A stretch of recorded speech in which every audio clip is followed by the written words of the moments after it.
आगामी 1 जनवरी तक चाय बागान श्रमिकों के न्यूनतम मजदूरी को लेके एक निर्णय लिया जाएगा और यह निर्णय मालिकों और श्रमिकों दोनों की सहमति के आधार पर लिया जाएगा। श्रम मंत्री बेचाराम मन्ना ने न्यूनतम वेतन को लेकर बैठी सलाहकार समिति के मध्य में इसकी जानकारी दी। चाय बागान श्रमिकों के लिए न्यूनतम वेतन बढ़ाने के मुद्दे पर चर्चा के लिए बुधवार 1 दिसंबर को अलीपुरद्वार जिले के मादारीहाट टूरिस्ट लॉज में एक बैठक हुई। बैठक में तीनों ट्रेड यूनियन और मालिकों के प्रतिनिधियों ने भाग लिया। हालांकि इस दिन के बैठक में कोई गंभीर फैसला नहीं लिया गया।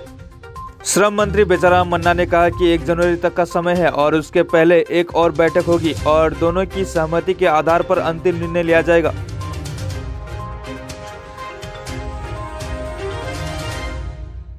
কিছুই নেই, আমরা একদম চূড়ার একদম শেষ ধাপে আমরা আছি, এটা জেনে রাখবেন। যেটুকু জট আছে সেটুকু আমরা কাটিয়ে দেব।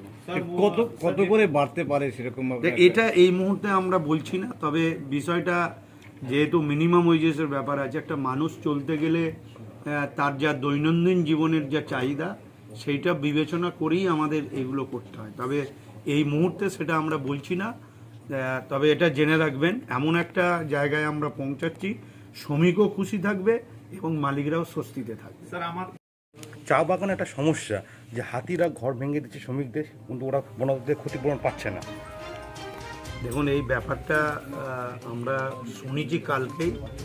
আমরা কলকাতায় ফিরে যাই, মুখ্যমন্ত্রীর সাথে কথা বলে আমরা বিষয়টাকে দেখব। এবং যেহেতু হাতির আক্রমণ করলে বন দপ্তর থেকে একটা অর্থ পায়, সেক্ষেত্রে আমাদের শ্রমিকদের যদি বাড়ি ভেঙে দেয় সেটা আমাদের পক্ষ থেকেও দেওয়া যায় কি না সেটা আমাদের স্বয়ং মুখ্যমন্ত্রীর সাথে আলোচনা করে বিষয়টা। আজকের মিটিংটা আমরা যারা ছিলাম ট্রেড ইউনিয়নের পক্ষ থেকে আমরা মনে করছি যথেষ্ট ফলপ্রসূ হয়েছে এবং সরকার খুব মানবিকতার সাথে এগিয়ে এসে যে জিনিসটা আমাদের সামনে রেখেছেন সেই জিনিসের পরিপ্রেক্ষিতে আমরা একটা প্রপোজাল ওনাদের কাছে দিয়েছি। যে প্রপোজালটার উপরে মালিক পক্ষ সময় নিয়েছে আগামী 15 দিনের, এই 15 দিনের মধ্যে মালিক পক্ষ থেকে একটা প্রপোজাল, আমাদের প্রপোজালের উপরে একটা প্রপোজাল তারা দেবে। আমরা আশা করছি, আমরা দ্ব্যর্থহীন ভাষায় জানিয়েছি যে আমরা কোনো বিষয়ে রিজিড না, কিন্তু আমরা পে স্ট্রাকচার করার জন্য আমরা সর্বতভাবে চেষ্টা করছি। এই পে স্ট্রাকচার যদি হয়ে যায়, হতে পারে এই পে স্ট্রাকচারটা 1 বছর বাদে হবে। পে স্ট্রাকচার হয়ে গেলে আমাদের আকাঙ্ক্ষিত যে ওয়েজ, সেই ওয়েজে পৌঁছাতে হয়তো 2 বছর লাগতে পারে, কিন্তু আমরা পে স্ট্রাকচারের মধ্যে থেকে এগোতে চাই। মানে আপনার পে স্ট্রাকচার ডিমান্ড করছেন? হ্যাঁ, করাও যাবে। দেখুন, আমি কত কি করা যাবে কি যাবে না সেটা আমি প্রেসের সামনে বলতে চাই না। হ্যাঁ, সেখানে আমার সেই জায়গায় কথাটা এইটুকুনি যে একটা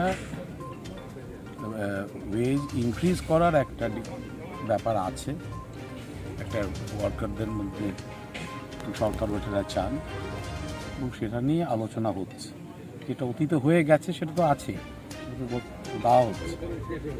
কিন্তু আমি যেটা বলতে চাইছি, যেটা বললাম তাকে, যে বর্তমান আর্থিক পরিস্থিতি চা সেক্টরের আগে যা ছিল তার থেকে কোনো উন্নতি হয়নি।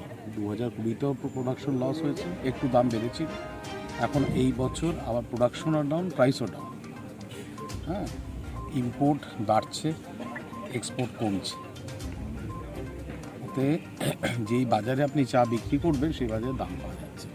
আপনি দেখবেন আজকে একটা রিপোর্ট বেরিয়েছে, একটা পেপারে নিলসন থেকে একটা রিপোর্ট বেরিয়েছে যে শুধু চা না, অনেকগুলো কমোডিটির ডিমান্ড কনস্ট্রিক্টেড হয়ে আছে, ডিমান্ড কম আছে বাজারে। এই থার্ড কোয়ার্টার যেটা গেছে সেটা সেই। তো ওতে এই পরিবেশে আমরা কথা বলছি, কিন্তু আমরা আশাবাদী আমরা একটা জায়গায় সবার সহযোগিতা আসতে পারব। আপনার পরিচয়টা দেবেন? আমার নাম অরিজিৎ রাহা, আমি ইন্ডিয়ান টি অ্যাসোসিয়েশনের সেক্রেটারি জেনারেল।